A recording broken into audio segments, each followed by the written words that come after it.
राधा राधा राधा राधा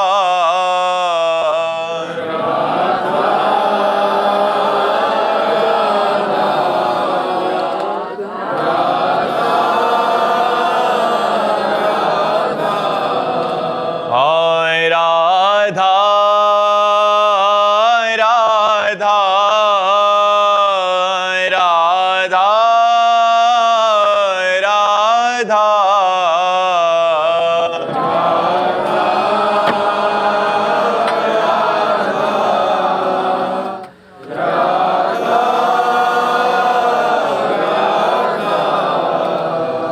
राधा राधा राधा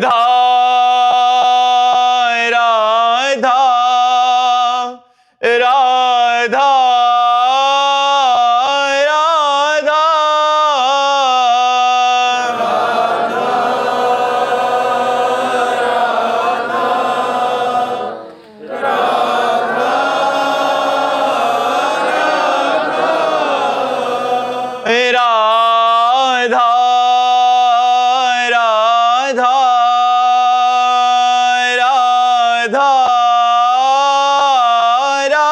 राधा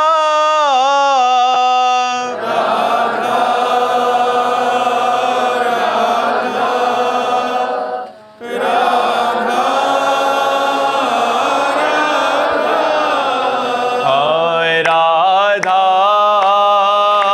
राधा राधा राधा राधा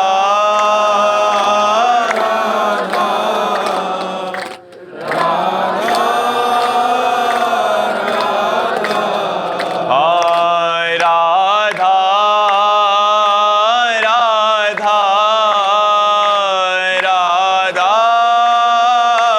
राधा राधा राधा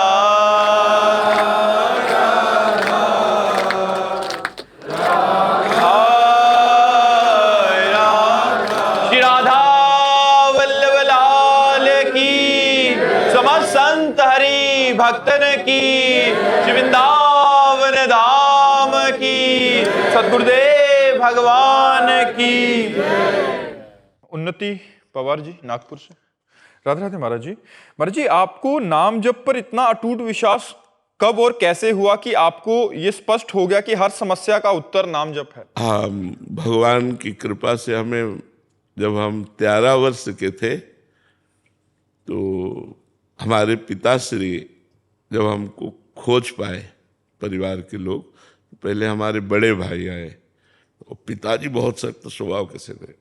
वो आए, उनका खड़े हो जाओ, खड़े हुए, प्रणाम नहीं किया, नमस्कार नहीं किया, डर के कारण कि मतलब मारेंगे। 13 वर्ष की अवस्था ही क्या होती है। कहा ये क्या है, क्यों घर से भगे? हमने कहा हमें भगवान का भजन करना है। तो भगवान का भजन तो घर में भी हो सकता है, जैसे हम लोग करते हैं ऐसे कीजिएगा। ये क्या है भाग करके इस तरह से व्यवहार करना? तो हम कहा, बड़े भैया कहते थे, क्योंकि चाचा उनको बड़े भैया कहते थे, तो बड़े भैया कहते थे, तो हम सब भी बड़े भैया कहने लगे थे। तो हम कहा, बड़े भैया आप चाहे मार डालो, अब हम घर नहीं जाएंगे, आजीवन भगवान का भजन करेंगे। वो पक्का?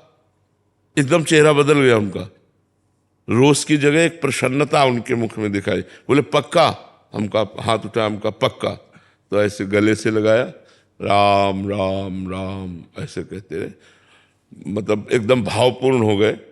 बोले चलो, हम कहा घर नहीं जाएंगे। बोले घर नहीं, संत बनना है तो पद्धति से बनो। हमारे गुरु जी के पास ले गए, वो सन्यासी संत थे और प्रणाम, वो घर आया जाया करते थे, सैमशी में वो रहते थे। तो उन्होंने कहा कि कैसे पाड़े? तो उनका, स्वामी जी ये लड़का कह रहा है हम बाबा जी बनेंगे, संत बनेंगे, तो आपकी शरण में ले आए। तो उनका छोड़ दो, 1 हफ्ते में या घर भाग जाएगा और या संत बन जाएगा। एक बार भोजन देना और कड़ा शासन कि भाग जाए। तो अपनी तो लगन थी। 1 हफ्ता बाद कहा जाओ गंगा स्नान करके आओ, मंत्र देते हैं। मंत्र दिया, वो पहले दिन कहा बेटा सार बात साधना की तुम्हें बता रहा हूं, अंदर ही अंदर जो मंत्र दिया, नाम दिया है, ये निरंतर चलने का अभ्यास होना चाहिए। यही समस्त शास्त्रों का सार है। बस वो नए दिमाग में बात बैठ गई गुरुदेव की, पूरे जीवन वही बात हमारे दिमाग में रही। उसी बात को पुष्ट किया शास्त्रों ने, फिर भाई जी से हनुमान प्रसाद पोद्दार जी की वाणी ने उसी बात को पुष्ट किया, और उसी बात को जब यहाँ वृंदावन आए तो पूज्य महाराज जी ने उसी बात मोहर लग गई से, और पूरा जीवन इस बात का 13 से लेकर के 55-56 इतना लंबा सफर, तो उस बात से हर सवाल के उसमें कि अगर आपके अंदर ये नाम रूपी बल नहीं है तो कुछ नहीं, आपका जीवन कुछ नहीं, कुछ भी कर लो कुछ उसका महत्व विशेष नहीं बढ़े। नाम एक अंक है, सब साधन शून्य है। अंक हटा दो तो शून्य का क्या महत्व, और अंक रख दो फिर शून्य का महत्व 10 गुना बढ़ता चला जाएगा। 1 0 10, 1 0 और बढ़ाओ 100, 1 0 1000, 1 0 10,000 बढ़ता चला, 1 हटा दो 0 0 0 0 तो नाम अंक है और सब साधन सब कर्म शून्य है। अगर नाम रूपी अंक लगा हुआ है, आप फावड़ा चला रहे हो, तो आप 10 गुना महत्व उसका। आप नाम जप करते हुए ऑफिस जा रहे हैं, आप नाम जप करते हुए स्कूल जा रहे हैं, आप नाम जप करते हुए अपने कार्यों को कर रहे हैं, आप महात्मा हैं। भगवान का नाम स्मरण कर रहे हैं, पवित्र भोजन पा रहे हैं, पवित्र आचरण कर रहे हैं, किसी को दुख नहीं दे रहे, कोई दुख दे रहा है हम सह लेते हैं, ये सब नाम में आएगा। विवेक जागृत हो जाएगा तो आपका जीवन समाज प्रिय जीवन होगा, समाज का मंगल करने वाला जीवन होगा। तो भगवान के नाम से ही सब कुछ प्राप्त हो जाएगा, ये विश्वास कर लो। नाम के प्रभाव से ध्रुव संगलान जप्यो हरि नामू, पायो अचल अनुपम ठाऊं। 5 वर्ष के बालक ने देवर्षि नारद जी के उपदेश से जब नाम जप किया तो अटल पदवी प्राप्त की, ध्रुव पदवी, जिसकी सप्त ऋषि जन आज भी परिक्रमा करते हैं। तो नाम का प्रभाव तो छाया हुआ है, और नाम को जब स्वयं स्वाद लिया जाएगा तब अनुभव में, हम आज जो बात कह रहे हैं वो जब आप स्वयं जपोगे तब अनुभव में आएगा, तब आप खुद बोलने लगोगे कि यार कुछ बने चाहे न बने, तुम नाम जप के देखो, तुम्हारा मंगल हो जाएगा। इसीलिए हर प्रश्न के उत्तर में नाम, और सबका मंगल होगा। ये ऐसा नहीं है आपने एक बार राधा कहा तो यमराज के पूरे रजिस्टर में एक बार राधा लिख गया। अब जब हिसाब होगा तो खोपड़ी खराब हो कर देगा एक बार का राधा नाम, कि इसने पूरे जीवन पाप किया लेकिन एक बार राधा बोला, अब इसको क्या करें, नरक तो भेज नहीं सकते क्योंकि राधा बोला है। और एक राधा का फल, एक राधा नाम का फल, ये माया हो नहीं सकती। तो आखिरकार उसको गुणा का निशान लगा देना पड़ेगा पूरे पाप के रजिस्टर में। एक नाम त्रैलोक ही तारे, जो न ले सो जन्म ही हारे। जो ऐसे भगवान नाम को न लिया उसने जीवन व्यर्थ कर दिया। भगवान का नाम स्वयं में परम महामहिम, भगवान को अधीन करने की सामर्थ्य रखता है। सुमीर पवन सुत पावन नामू, अपने बस करी राखे रामू। तो वही नाम भगवान का परम मंगल में गुरुदेव, संत, शास्त्र सबके द्वारा जब हृदय में प्रमाणित हो गया तो बात पक्की लगी। और हमारा हृदय खुद, क्योंकि इसी मार्ग में चल रहे हैं। वैभव जी, जय श्री राधे। राधे राधे महाराज जी। महाराज जी, साधना का अर्थ अंतर्मुख होकर सभी इच्छाओं का त्याग करना है, तो भगवत प्राप्ति की इच्छा भी अंततोगत्वा इच्छा नहीं, तो है? नहीं, गलत। कांटे से कांटा निकाला जाता है। जैसे कोई कांटा लग गया तो उसी के समान यंत्र से हम निकालेंगे, जो सुई है या कांटा है, उसी के समान। तो इच्छा से इच्छा को हम मारें, गलत इच्छाओं को अच्छी इच्छाओं से मारें, अच्छी इच्छाओं को भगवत इच्छा से मारें। और जब भगवान की इच्छा पूर्ण हो जाती तो इच्छा रह नहीं जाती। तो इच्छाओं से इच्छाओं को मारें। ऐसे नहीं कि सब इच्छाएं त्याग दें, नहीं। हम इच्छा करते हैं पवित्र भोजन पाने की, हम इच्छा करते हैं अच्छा जीवन जीने की, हम इच्छा करते हैं परोपकार करने की। तो गंदी इच्छाओं को मार दिया, अब हम इच्छा करते हैं भगवान की प्राप्ति की। अच्छा भजन करें, अच्छे आचरण करें और भगवान को रिझा लें। और जब भगवत प्राप्ति की इच्छा पूर्ण होती है तो सब इच्छाएं पूर्ण हो जाती हैं। इच्छाओं से ही इच्छा का मर्दन होता है, इच्छाओं का पूर्ण रूप से त्याग नहीं होता। पूर्ण त्याग होता है जब परमात्मा प्राप्ति हो जाती है। तो परमात्मा प्राप्ति तक इच्छा करनी होती है। जैसे हम रोज इच्छा करते हैं, आज डट के भजन करेंगे, आज डट के भजन, रोज नया उत्साह, नई चाह कि हम भजन, सत इच्छाओं के द्वारा असत इच्छाओं का दमन, फिर सत इच्छाओं को भगवान में समर्पित, तो भगवत साक्षात्कार हो गया। इच्छा के बिना तो आप कुछ कर ही नहीं सकते। इच्छा के बिना कुछ कर सकते हो? इच्छा नहीं तो आप शांत, तो शांत भगवान का स्वरूप है। शांताकारम भुजगशयनम, भगवान कहता है ना। तो भगवत यात्रा इच्छा से होती है और इच्छा भगवान में लय हो जाती है। ये सद इच्छाएं बंधन कारक नहीं है, असद इच्छाएं बंधन कारक है। सद इच्छाओं से असद इच्छाओं का त्याग करके सद इच्छाओं को भगवान में समर्पित कर दे, वो शांत हो जाता है। आज 11 माला किया, अब 21 माला करूं, कभी ऐसा हो पूरे दिन भजन करूं, कभी ऐसा हो भगवान के लिए रोऊं, ये इच्छाएं ही तो है। कभी ऐसा हो कि भगवान को देखूं, ये इच्छा ही तो है। इसी इच्छा, ये इच्छा होना बड़े सौभाग्य की बात है। तो हम इच्छाओं का त्याग करें जो बंधन कारक हैं, जो सद इच्छाएं हैं उनका हम पोषण करें, उसी सद इच्छा से हमें भगवत प्राप्ति होती है। बीना जी उत्तराखंड से। श्री हरिवंश महाराज जी। महाराज जी, आपके श्रीमुख से सुना है कि हमें हर समय इस सोच के साथ नाम जप करना चाहिए कि हमें इसी जन्म में श्री जी मिलेंगी। गुरुदेव, आपकी अपार कृपा बरसने के बाद भी क्या हमें स्वयं को अधम व अयोग्य मानना और माया से भयभीत रहना कहीं गुरु कृपा पर अविश्वास या कोई अपराध तो नहीं? नहीं, ये अच्छे भक्त का लक्षण है। हरिवंश महाप्रभु कहते हैं, यही डरपि हरिवंश हित जिनो भ्रमय गुण सलिल पर, जिह नामन मंगल लोक तिहु सुहरि पद भज न विलंब करे। इस डर से डरते रहो कि कहीं त्रिगुण माया में हम बह न जाएं, कहीं हम फंस न जाएं। इसलिए जिनका नाम तीनों लोकों का मंगल करने वाला है, उन भगवान का आश्रय लेकर उनका नाम जप करते रहो। तो डरते तो रहना चाहिए, लेकिन इतना डर ना होना चाहिए कि माया का ही चिंतन होने लगे। 2 प्रकार से चिंतन होता है, एक प्रीति से, एक भय से। तो हमें माया से प्रीति तो करनी नहीं, पर भय भी इतना नहीं करना कि उसी का चिंतन होने लगे। जब तक शरीर है तब तक डर है कि कहीं कोई गलती ना हो जाए, कहीं कोई भगवान के विरुद्ध आचरण न बन जाए, कहीं कोई माया हमको फिसला न दे। ये तो डर सबको बना रहता है। अब डर, जो डरा वो बच गया, जो माया में निडर होके घुसा वो फंस गया। डरते हुए रहो तो बच जाओगे। जैसे यहाँ जिसे कानून का डर है, समाज का डर है, भगवान का डर है, गुरु का डर है, वो पाप नहीं करेगा। कि यार मतलब डर हमें बचाता है, तो हमें माया से डरना है। दूसरी बात, हम अधम हैं, हम नीच हैं, ये तो सत्य बात है। हमारे ऊपर भगवान की कृपा है, जो कुछ है, नहीं वैसे तो हम अधम हैं, हम नीच हैं। ये बात अवश्य हृदय में रहनी चाहिए, बड़े बड़े भक्तों के हृदय में रही। देखो हनुमान जी महाराज कह रहे हैं, असमय अधम सखा सुनु मोहू पर रघुवीर। सबरी जी कह रहे, अधम ते अधम अधम अति नारी, तिनमा मैं मतिमंद अघारी। हर भक्त अपने को अधम नीच ऐसा, तृणादपि सुनीचे न। भक्त में दैन्यता रहती है, तो तीनों बातें ठीक है। अपने को अधम नीच मानना और माया से डरते रहना, और डरकर भगवान का आश्रय लेकर निरंतर नाम जप करते रहना।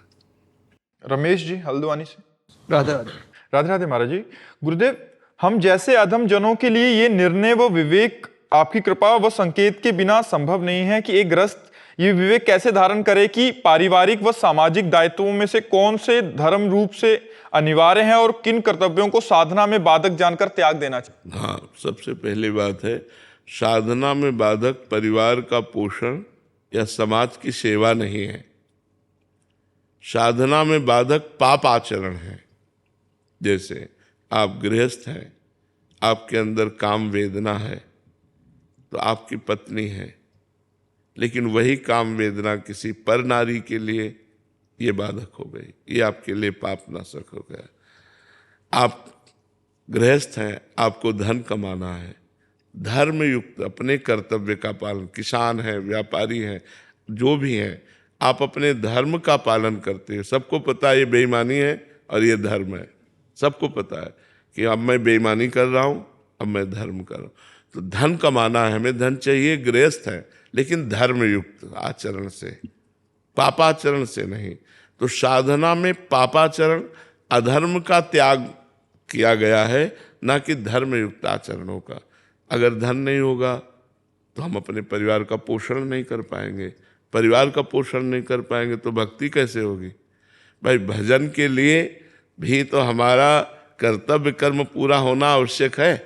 अगर कर्तव्य कर्म पूरा ना हुआ तो फिर भजन नहीं होगा, फिर ये भी बात समझ लो। अब घर में गए तो आवश्यकताओं की भरमार है और आप धन कमा नहीं रहे, माला लिए घूम रहे, तो न माला में मन लगेगा क्योंकि अशांति है सब जगह। तो खूब मेहनत से धर्म पूर्वक धन कमाओ, परिवार का पोषण करो, और जिन वासनाओं की पूर्ति से अपनी उपासना में बाधा नहीं लगती, धर्म पूर्वक अपनी वासनाओं की पूर्ति करो। गृहस्थ आश्रम में जो धर्म है वो ऐसे है। गृहस्थ आश्रम में त्याग प्रधान नहीं है, विरक्त आश्रम में त्याग प्रधान है। गृहस्थ आश्रम में संग्रह प्रधान है, अन्न धन वस्तु आदि का संग्रह करना, परिवार का पोषण करना, भगवान का सुमिरन करना, धर्म पूर्वक विषयों का सेवन करना। ऐसा थोड़ी कि विषयों का त्याग है। अब मान लो आप गृहस्थ हो, अब आप सोचो कि मैं आजीवन ब्रह्मचर्य रहूंगा, तो ये निषेध है, ये नहीं सोचना है। विरक्त के लिए आजीवन ब्रह्मचर्य है, गृहस्थ के लिए समय समय पर पत्नी से सहवास करना धर्म है, वो अधर्म नहीं है। अब एकदम पशुवत आचरण करना तो नहीं। इसी तरह पूरे विषय को ले ले कि धर्म पूर्वक सेवन करना वो हमारे लिए विधि है और अधर्म का निषेध है, अधर्म का त्याग है, तो हमारा परमार्थ बन जाएगा।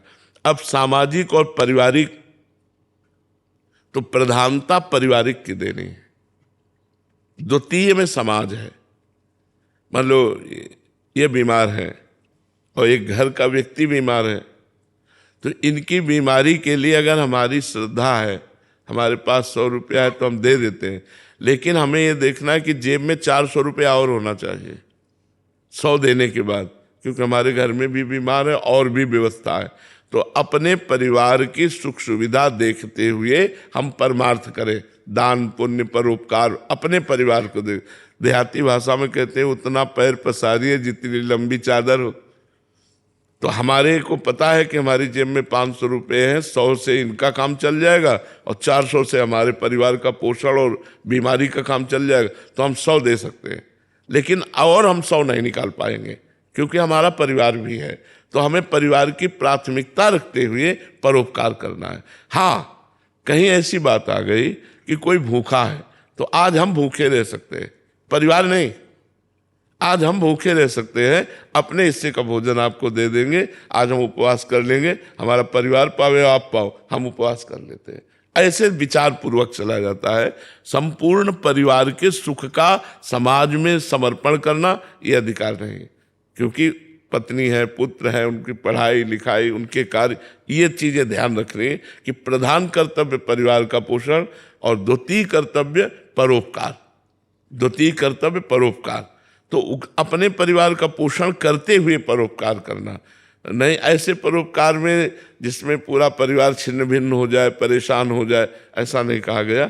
जिससे आपके परिवार का पोषण होता रहे और परोपकार भी होता रहे। ऐसा इसीलिए शास्त्रीय सिद्धांत में वर्णन है कि 100 में 10 रुपया, 100 में 10 रुपया धर्म पूर्वक कमाए हुए से आप परोपकार कर सकते हो। 90 रुपया आपको अपने परिवार उसका विभाजन करना है कि 90 में कुछ बैंक बैलेंस करना है, कुछ खर्चा करना है, कुछ परिवार के मनोरंजन में लगाना है, 10 रुपये धर्म में लगा सकते हो। उसे कहते हैं दशांश का त्याग।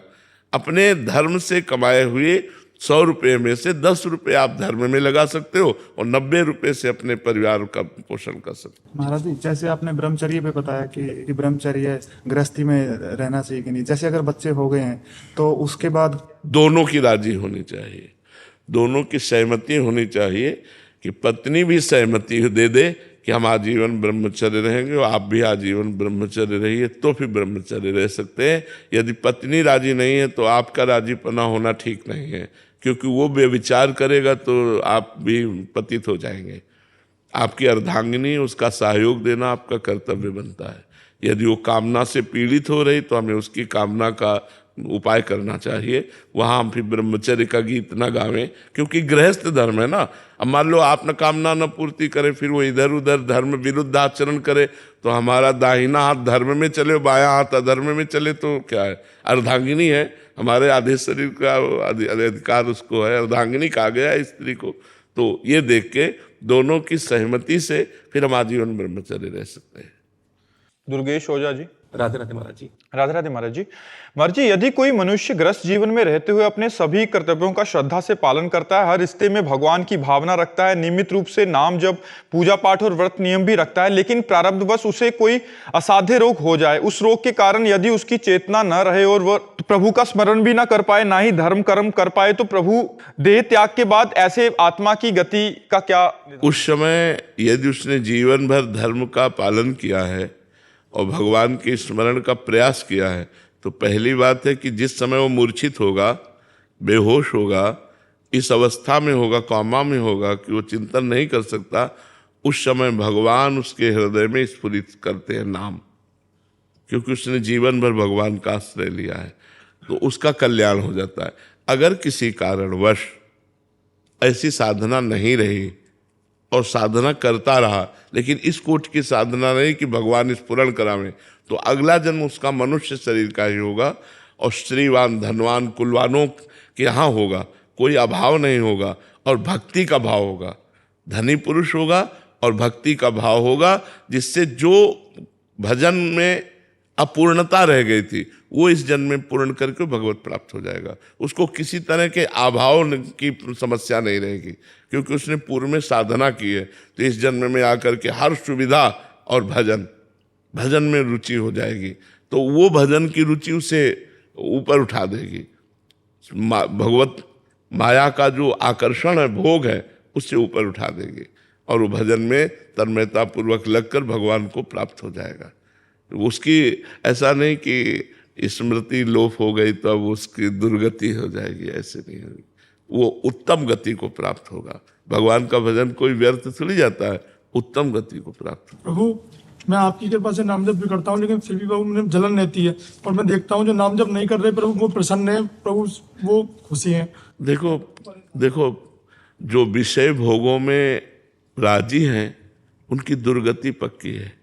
जैसे पशु को हरा हरा चारा डाला जाता है और बराबर आगे वाले पशुओं को गड़ासे से काटा जाता है, तो पंखा भी चल रहा है। जो बध के स्थान है जहाँ पशुओं का बध होता है, तो आगे वाले पशु कटने गए तो पीछे वालों को चारा दिया जाता है, दवा दी जाती है, पंखा में रहते हैं, तो सुविधा में है ना। तो वो सुविधा काहे के लिए? बस दूसरे तीसरे दिन उनका भी नंबर आ रहा है कटने का। तो सुविधा को देखकर वो पशु ये नहीं समझ रहे, वो हरी घास को अच्छे से खाते हैं, अच्छा महसूस करते हैं, लेकिन उनको आगे की सोच नहीं है कि हमारा नंबर आएगा और गड़ासा चलेगा। ऐसे ही जो स्त्री भोग विलास, धन भोग विलास, मदिरा पीना, मांस खाना, मौज मस्ती में, वो उस पशु की तरह है जिनको ये पता नहीं है कि काल हमें गड़ासे में काटने वाला है। वो चतुर सुजान जो दूर से देख लिया कि इसका नंबर गया, अब इसका नंबर आएगा और भाग ले, वो बच सकता है, नहीं तो काटे जाएगा। तो जैसे तुम भजन करते हो, तुम्हें जो जलन होती है वो तुम्हारे पूर्व पाप नष्ट हो रहे हैं। वो जो भोग भोग रहे हैं, वो खुशी तुम्हें हर्षित दिखाई दे रहे हैं, उनके पूर्व पुण्य नष्ट हो रहे हैं, पाप बन रहे हैं। पूर्व पाप और ये पाप जब स्टॉक में प्लस हो जाएगा तो उनका नाश हो जाएगा। आपका पूर्व पाप नष्ट हुआ, पूर्व पुण्य और वर्तमान की साधना जब प्लस होगी तो आप चमक उठोगे। समझ रहे हैं ना? इसलिए नाम जप करो, दूसरों को हर्षित देखकर हर्षित मत मानो। ये जैसे सब चल रहे हैं वैसे चल प्रभु। वो प्रसन्न थोड़ी है, वो वैसे तुम जाना चाहते हो क्या गड़ासे के नीचे?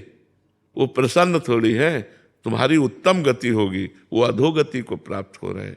परिणाम को देखना चाहिए।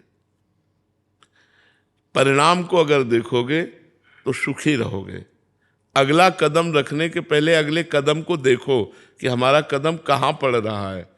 परिणाम देखने वाला विवेकी होता है, और जो परिणाम बाद में देखने वाला वो अविवेकी होता है। जो हम होगा वो पहले हम देख रहे हैं कि इसका परिणाम क्या होगा, फिर हम कर्म करते हैं, नहीं तो नहीं कर्म करते हैं। तो जैसे कोई शराब पे हर्षित डोल रहा है, बड़ी मस्ती, तुम्हें दिखाई दे रहा मस्ती है, मस्ती नहीं है, उसके पूर्व पुण्य नष्ट हो रहे हैं, और मादक शरीर में जा करके उसके अंगों को कमजोर कर रहा है, और मस्तिष्क बौद्धिक स्तर कमजोर हो रहा है। सब चीज निगेटिव ही तो हो रही है, पॉजिटिव क्या हो रही? धन व्यर्थ गया, पड़े हैं नालियों में पेशाब किए पड़े हैं, ऐसे पड़े वैसे पड़े, या गालियां बक रहे हैं, या उद्दंडता कर रहे हैं, और क्या? कौन सी सभ्यता इसमें भरी हुई है कि वो शास्त्र स्वाध्याय करके ध्यानस्थ हो जाता है? ऐसा तो है नहीं। असत क्रियाएं, असत चेष्टा, असत चिंतन, और उसमें हर्षित। तो पागल आदमी पागल बन करके हर्षित है, तो हम पागल बनना चाहेंगे क्या? जो भगवान का स्मरण नहीं करते और अपने समय को व्यर्थ नशेबाजी में, व्यभिचार में, गंदे आचरणों में व्यक्त करके हर्षित हो रहे हैं, वो बहुत ही मूर्ख हैं जो अपने दिव्य समय को नष्ट कर रहे हैं। जैसे 50 वर्ष की आयु तक आपने धन कमाया, अब आपकी आखिरी श्वास है, और आप 50 वर्ष की पूरी संपत्ति दे के एक श्वास बढ़ा लीजिए, नहीं बढ़ा पाएंगे। मतलब आपकी श्वास इतनी कीमती है कि 50 वर्ष की कमाई में जितनी श्वासें खर्चा की, एक श्वास प्लस नहीं करा सकते वो सारी संपत्ति देकर। ऐसी श्वासों को यदि राधा राधा बोल करके आप व्यतीत कर रहे हैं तो आपका जीवन धन्य है। आप उनको मत देखिए कि विषयों के सेवन में हर्षित है। आप जलकर स्वर्ण की तरह चमकेंगे और विषयों को भोग कर कोयले की तरह राख हो जाएंगे। बात हमारी मान, वो आप मेरे साथ है ना? बिल्कुल, संतों का कार्य ही होता है जगत का साथ देना। कश्मीरा जी यूएसए से। राधे राधे महाराज जी। महाराज जी, अधिक से अधिक कृपा प्राप्त करने के लिए उपासक को धर्माचरण, आज्ञा पालन और शुद्ध आहार के अतिरिक्त और क्या करना चाहिए, अथवा योग्य कृपा पात्र बनने के लिए क्या करना? खास बात, अनन्य चेता सततम यो माम स्मरति नित्यशः तस्याहम सुलभा पार्थ नित्य युक्त योगिनः। खास बात, सबसे बड़ी बात, सब शास्त्रों की सार बात, हमारा चिंतन क्या होता है। यदि हमारा चिंतन भगवत चिंतन है तो हमारी सब बाह्य साधना सफल है। यदि हमारा भगवत चिंतन का तार टूट रहा है, भोगों का चिंतन हो रहा है, संसार का चिंतन हो रहा है, राग द्वेष का चिंतन हो रहा है, तो अभी ठीक नहीं है। हमें चिंतन संभालना चाहिए। हर समय अध्यात्म उन्नति के लिए, जैसे भूख मिटाने के लिए एक एक कवल जब हम अन्न पाते हैं तो उसे तुष्टि पुष्टि क्षुधा निवृत्ति होती है, ऐसे ही अनंत जन्मों में जो हमने लौकिक सुख भोगे पर कभी तृप्ति नहीं मिली, कभी भूख नहीं मिटी, आज सत्संग के द्वारा हमें पता चला कि उस भूख को मिटाने के लिए भगवत प्राप्ति अनिवार्य है। भगवत प्राप्ति अनन्य चिंतन, तस्याहम सुलभा पार्थ, मैं उसके लिए सुलभ हूं जो मेरा नित्य निरंतर चिंतन करता है। अब नित्य निरंतर चिंतन में राग द्वेष, मान अपमान, लाभ हानि, सुख दुख, ये जो हमारी वृत्तियों को घसीटते हैं, इनसे बचाना है। कोई हमारा अपमान करे, कोई गाली दे, कोई निंदा करे, हमें क्षमा करना चाहिए, उससे झगड़ना नहीं चाहिए, उसके लिए मन में गलत संकल्प भी नहीं होना चाहिए।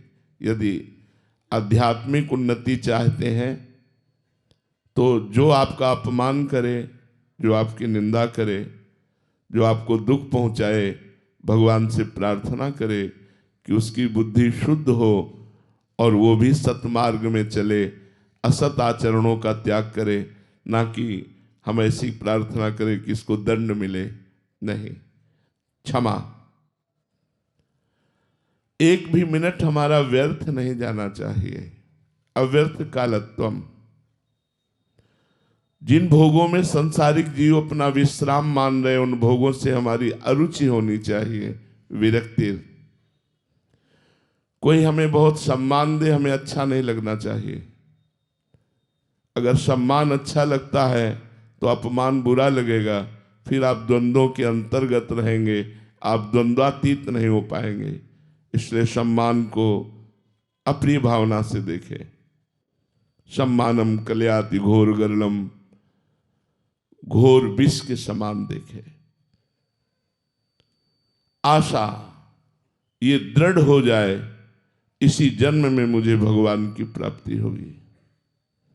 उत्साह के साथ निरंतर नाम जप, भगवान की लीला कथाओं का गान और श्रवण, और भगवान के परम पवित्र धामों, क्षेत्रों, पुरियों का भ्रमण करना। कभी समय निकाले, श्रीधाम वृंदावन, भगवान की 84 कोश लीलाएं हैं इस भूमि में, तो 84 कोश भूमि का भ्रमण और भगवान की अन्य जो पुरियां हैं इनका भ्रमण, ये हमारे अंतःकरण को पवित्र करता है। यदि हम ऐसा साधन करते रहें तो हम अध्यात्म की चरम सीमा को पहुंच सकते हैं, प्राप्त कर सकते हैं। पप्पू कुमार यादव जी, झारखंड से। राधे राधे महाराज जी। महाराज जी, जो इंद्रियां विषय भोग में नहीं लग सकती, फिर भी मन इतना परेशान क्यों करता है? इंद्रियां विषय भोग में नहीं लग सकती, क्या क्या सामर्थ्य नहीं है कि इंद्रियों का कि विषय भोग कर सके? सके। उससे सामर्थ्य से क्या लेना देना? गंदी वृत्ति वाली इंद्रियां गंदी वृत्ति ही फेंकेंगी, अच्छी थोड़ी फेंकेंगी।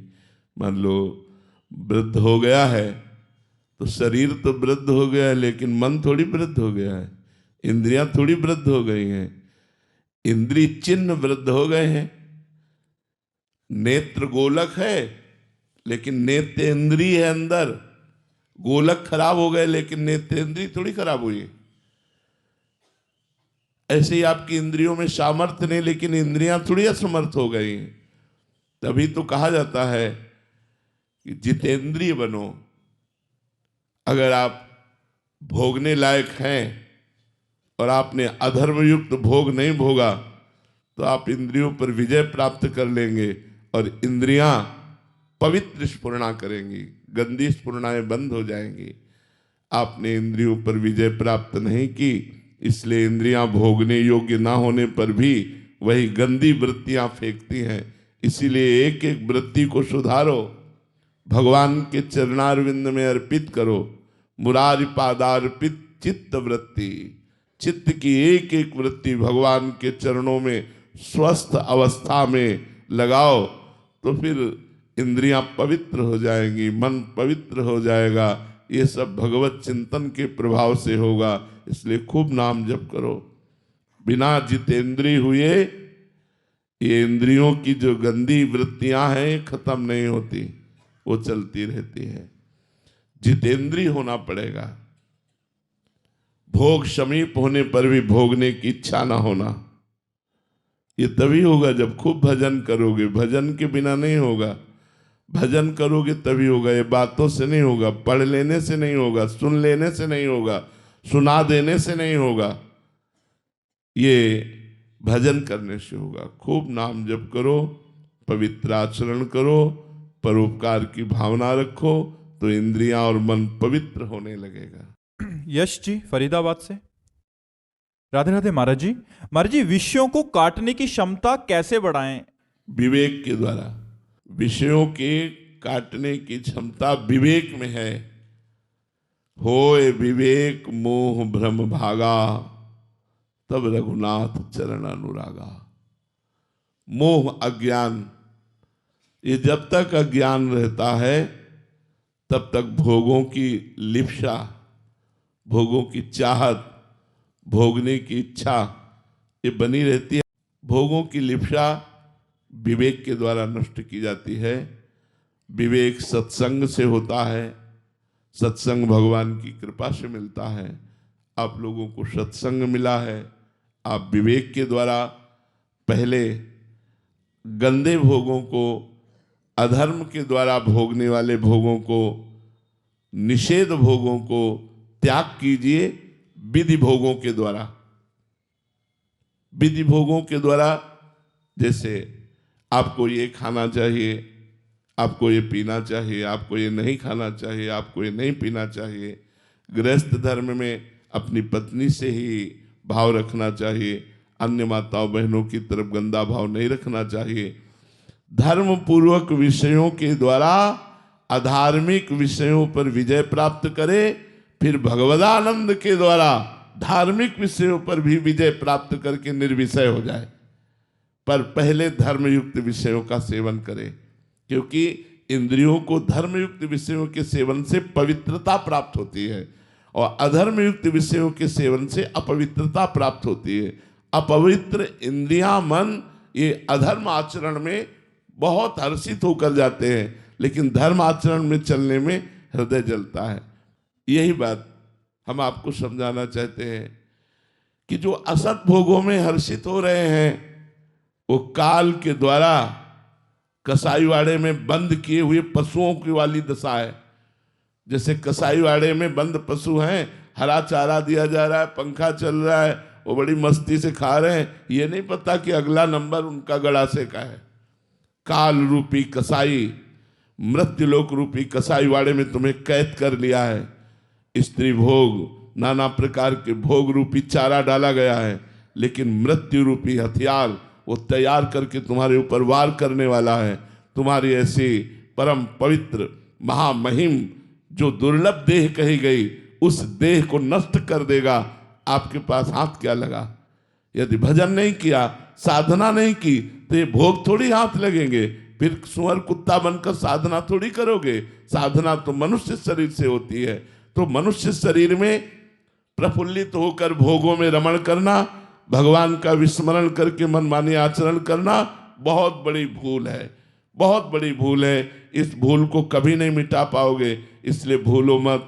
राधा राधा राधा नाम जप करो, धर्म पूर्वक विषयों को भोगो, आधार्मिक विषयों का त्याग करो। इससे भगवान की कृपा का अनुभव होगा, तो आप अपने आप भगवदानंद की तरफ बढ़ जाएंगे। शिवानी जी, राधे राधे महाराज जी। महाराज जी, जीवन की हर एक परिस्थिति में हम किस तरह अपने हृदय में निर्भयता लाएं, निश्चिंतता लाएं और निर्द्वंद रहें? ये तो शरणागत का लक्षण है। जब तक भगवान की शरणागति नहीं होगी, तब तक हम निश्चिंत नहीं हो पाएंगे, निर्भय नहीं हो पाएंगे, निशोक नहीं हो पाएंगे, संशय रहित नहीं हो पाएंगे, विपरीत भावना का त्याग नहीं कर पाएंगे। ये लक्षण होते हैं शरणागत के। संशय रहित होना, विपरीत भावना का त्याग हो जाना, निर्भय निश्चिंत निशुक हो जाना। तो भगवान के भक्तों के संग से भगवान की महिमा सुन करके हमारा मन, हमारा तन, हमारे प्राण, हमारा सर्वस्व भगवान की शरण में हो जाए, तो अभी हम निश्चिंत हो जाए। शरणागत में निश्चिंतता हो जाती है, निर्भयता हो जाती है। एक उदाहरण में, बहुत सी बकरियों के बीच में बकरियां चरती हुई जंगल में संध्या का समय हो गया, तो एक बकरी नए नए वृक्षों की कोप चुनने के लोभ में वो भूल गई अपने परिकर को, और चरवाहा सब बकरियों को ले गया। और उसको जब होश आया तो अंधेरा होने को था। उसने सोचा मैं तो मारी गई, क्योंकि अब मेरा कोई रक्षक नहीं है, जंगल का कोई भेड़िया या सिंगार हमको खा जाएगा। सोचा चलो पानी पी लेते हैं, समीप में नदी थी और जैसी जो होना होगा हो जाएगा। वो बकरी गई और जल पिया, तो वहां एक देखा पंजा, बहुत ही बलिष्ठ पुरुष का पंजा लगा। थोड़ी ही देर हुई थी कि वहां पानी पीने के लिए भेड़िया आया, उसने देखा बकरी प्रसन्न हो गया कि पानी भी मिल गया और भोजन भी मिल गया। जे भी बकरी की तरफ बढ़ा, बकरी ने कहा, पंजा देख लो। उसने देखा ये पंजा तो शेर का है, मतलब बकरी की मित्रता शेर से है। वो भाग गया। जब वो भागा तो उसे और विश्वास हो गया उस पंजे पर। जो भी पशु आता हिंसक, वो उससे यही कहती, इस पंजे को देख लो। सिंह आया, सिंह ने दहाड़ मारी, बकरी ने कहा, इस पंजे को देख लो, शाम से लेकर अभी तक मेरा बाल भी बांका नहीं हुआ इस पंजे के कारण। तो सिंह ने कहा, अच्छा हमारे चरण चिन्हों पर तुम्हारा इतना विश्वास है, तो ये मेरा ही चरण चिन्ह है, अब तुम निर्भय हो जाओ। इस जंगल में किसी की ताकत नहीं कि तुम्हारी तरफ देख सके। उदाहरण में भगवान के चरणारविंद सबसे बलिष्ठ हैं। यदि हम भगवान के चरणों का भरोसा ले लें तो काल भी भयभीत हो जाए। समुझ जाए शरण ते डरत ना काल डर, दियो दान तिन भय द्वंद दुख सब घटे, नित नित नौ नौ प्रेम कर्म बंधन कटे। कर्म बंधन कटे, कटे कर्म बंधन संसारी, सुख सागर पूरी तति भारी, विध निषेध श्रृंखला छोड़ावे, निज आलय बनान बसावे। यदि हम भगवान की शरण में हो जाए, आचार्य की शरण में हो जाए, गुरु की शरण में हो जाए, तो हमारा कोई बाल बांका नहीं कर सकता। आपको हम अपने जीवन के अनुभव की बात बताते हैं। बहुत से संकटों की, बहुत सी विपत्तियों की और बहुत सी गलतियों को भगवान ने ऐसे माफ कर दिया और आगे बढ़ाया। जहां हमको गिर जाना चाहिए वहां हमें उठा लिया गया। देखो, शरणागत भक्त यदि गिरता भी है तो जैसे खिलाड़ी के हाथ का फुटबॉल नीचे पटका जाता है तो गिराने के लिए नहीं, वो उठाने के लिए। फुटबॉल पटका और मारा कि वो लक्ष्य को चूम लिया। ऐसे ही अगर भक्त कहीं गिरता भी है तो भगवान उसको एक झटके में ऐसी ऊंचाई पर पहुंचा देते कि दोबारा कोई विषय उसे परास्त न कर पाए। इसलिए निश्चिंत, निर्भय और निर्द्वंद होने के लिए एकमात्र भगवान की शरणागति है। अगर भगवान की शरण में हो जाओ तो निश्चित निर्द्वंद हो जाओ। शरणागति होने का तरीका क्या? नवधा भक्ति, जो श्रवणम कीर्तनम स्मरणम विष्णुपाद सेवनम अर्चनम वंदनम दास्यम सख्य आत्मनिवेदनम, ये भागवत की नवधा भक्ति और रामचरितमानस की नवधा भक्ति। प्रथम भगति संतन कर संगा। शरणागत होने के लिए पहला काम क्या करना है? सत्संग करना है, संतों का संग करना है। प्रथम भगति संतन कर संगा, दूसरी रति मम कथा प्रसंगा। दूसरी भक्ति क्या करनी है? भगवान के खूब महिमा में चरित्रों को श्रवण करना है। गुरुपद पंकज सेवा तीसरी भक्ति अमान। अहंकार रहित होकर देह भाव का त्याग करके गुरुदेव के चरणों की भक्ति करना, ये तीसरी भक्ति है। चौथी भगत मम गुणगन करे कपट तजगान। कपट का त्याग करके भगवान की चर्चा करना। भगवान की चर्चा करने में कपट क्या है कि हम करते तो भगवान की चर्चा है लेकिन अंदर लोभ रखते हैं धन का, अंदर लोभ रखते हैं मान प्रतिष्ठा का। ये कपट है। निष्कपट भाव से भगवान के गुण गणों का गान करना, ये चौथी भगत है। अगर हम शरणागत होना चाहते तो नवधा भक्ति हमें करनी पड़ेगी। मंत्र जाप मम दृढ़ विश्वासा, पंचम भगति सुवेद प्रकाशा। वेद शास्त्रों में ये प्रकाशित है कि पांचवी भक्ति कौन है? भगवान पर दृढ़ विश्वास करके गुरु मंत्र का जाप करना। छठदम शील विरत बहुकर्मा, निरत निरंतर सज्जन धर्मा। छठदम शील, शीलवान, नम्रता से व्यवहार करना, गंभीर रहना। सबसे हमें व्यवहार करना है, हमारे व्यवहार में कटुता ना आवे। छठदम शील और विरत बहु कर्मा, जो कर्म हमारे भक्ति विरुद्ध है उनका त्याग करना। सातों सम मोहिमय जग देखा, मोते अधिक संत कर लेखा। सातवीं भक्ति है कि सब में भगवान को देखे, लेकिन संतों को भगवान से अधिक माने। आठों जथा लाभ संतोषा, सपने उन्हें देखे पर दोषा। आठवीं भक्ति है, जैसे भगवान रख रहे उसमें हम संतुष्ट हैं, कभी हम पर निंदा पर दोष दर्शन न करें। नवम सरल सब संचलहीना, नौवीं भक्ति है बिल्कुल सरल, कपट का त्याग करके छल रहित व्यवहार करना। मम भरोसे ही हरस न दीना, दृढ़ भगवान का भरोसा, और कभी किसी धनी मानी के सामने दैन्यता अपनी गरीबी प्रकट न करे। मैं भगवान का दास हूं, इस बात का अहंकार रहे। ये नवधा भक्ति जब हो जाती है तो आत्मसमर्पण हो जाता है, भगवान से प्रेम हो जाता है, भगवान की शरणागति हो जाती है, फिर निर्भयता आ जाती है, फिर निश्चिंतता आती, फिर कोई शोक उसे स्पर्श नहीं कर सकता जो भगवान का शरणागत भक्त है। एक पक्षी पूर्व में भजन किया था और कबूतर की योनि को प्राप्त हुआ, तो भजन का प्रभाव होता है, वो भूलने नहीं देता। चाहे जिस योनि में जाए उसे स्मृति रहती है कि मैं पूर्व में अमुक था, भजन किया। जैसे भरत जी महाराज हिरन बन गए तो हिरन की योनि में भी उनको याद रहा कि मैं राजर्षि भरत था, हिरन के मोह में फंसकर मुझे हिरन योनि प्राप्त हुई।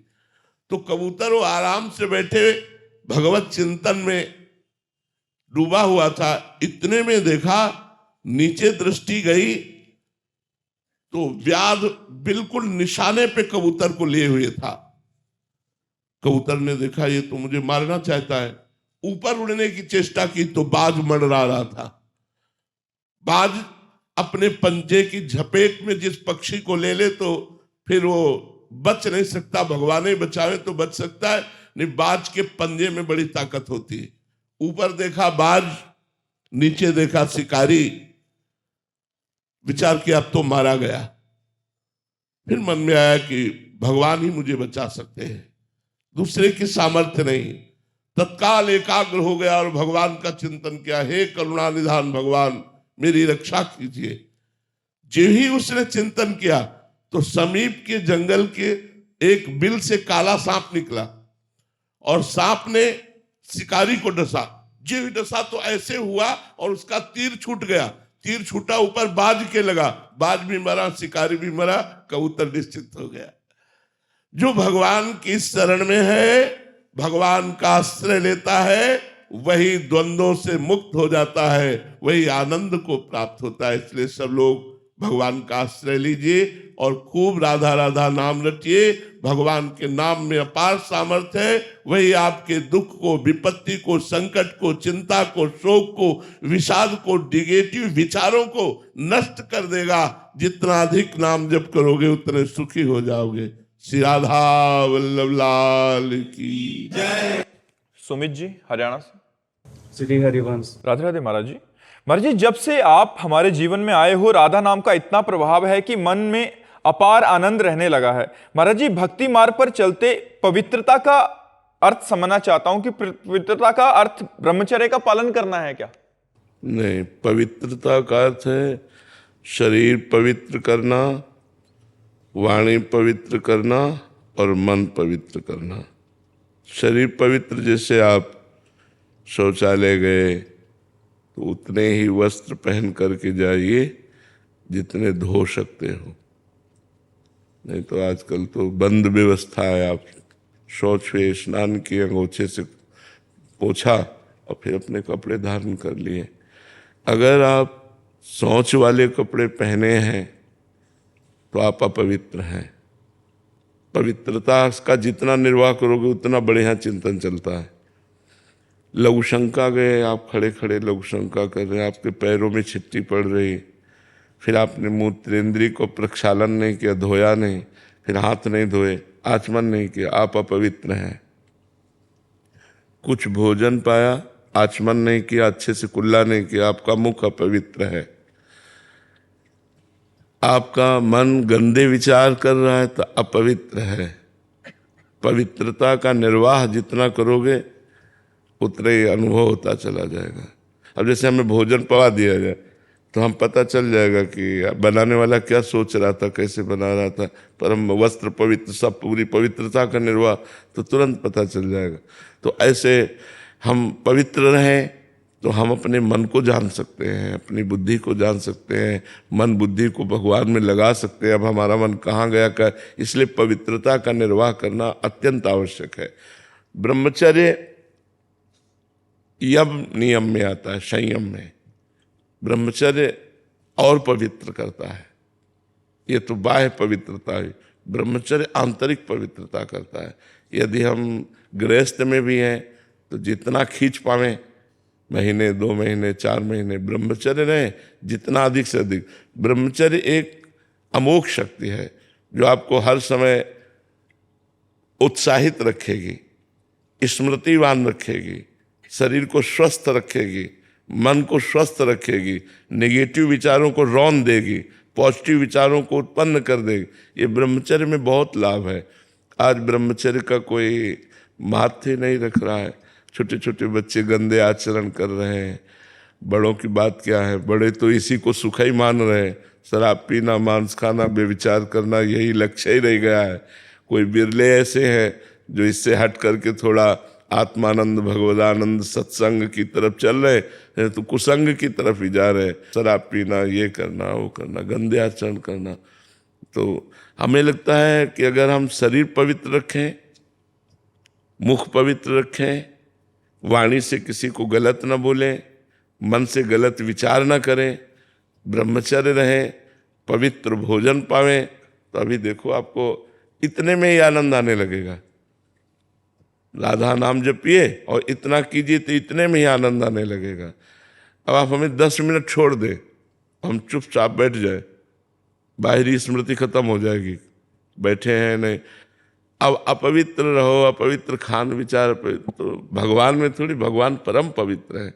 जितना आप पवित्र रहोगे उतने आप भगवत चिंतन और अच्छे विचार आएंगे, आप तेजस्वी रहेंगे। पवित्र, देखो हमारी किडनी खराब है, डायलिसिस होता है। आपको क्या लग रहा है मैं डायलिसिस मैन जैसा हूँ? एकदम जोशीले, उत्साह, एकदम फिट। संयम नियम से चलो, अपनी दिनचर्या और भगवान में चित्त को जोड़ो, तो शरीर माना पीड़ा युक्त है, कष्ट युक्त है, पर मन में आनंद है। और मन में आनंद नहीं है, शरीर स्वस्थ है, तो आप क्लेशित है। इसलिए सबको चाहिए पवित्रता का निर्वाह करना, उचित पवित्रता का निर्वाह करना। उन्होंने झगड़ा करो कि मैं क्यों छू लिया, ये सब पवित्रता का मतलब दूसरे को हे देखना नहीं है, दूसरे को हे नहीं देखना है, अपने को पवित्र रखना है, अपने विचारों को पवित्र रखना है। तो पवित्रता का तात्पर्य शरीर, मन, वाणी, इससे है जी। ब्रह्मचर्य का पालन तो आप लोगों के गुरुओं की कृपा से होता है। पूज्य स्वामी जी, गुरुदेव भगवान है स्वामी ईश्वरानंद सरस्वती जी, लेकिन भगवान 3-4 महीने में तो ऐसे ही हो जाता है। तो हमने एक बार, जब हमारी नई अवस्था थी 18-20 वर्ष की, तो एक ओंकारानंद सरस्वती नाम के परमहंस महापुरुष थे। तो हमने एकांत में उनसे प्रार्थना की, तो उन्होंने कहा था जैसे दाल में उफान आती है, तो जो संतान उत्पत्ति कारक ब्रह्मचर्य वीर है वो स्वयं से नहीं निकलता।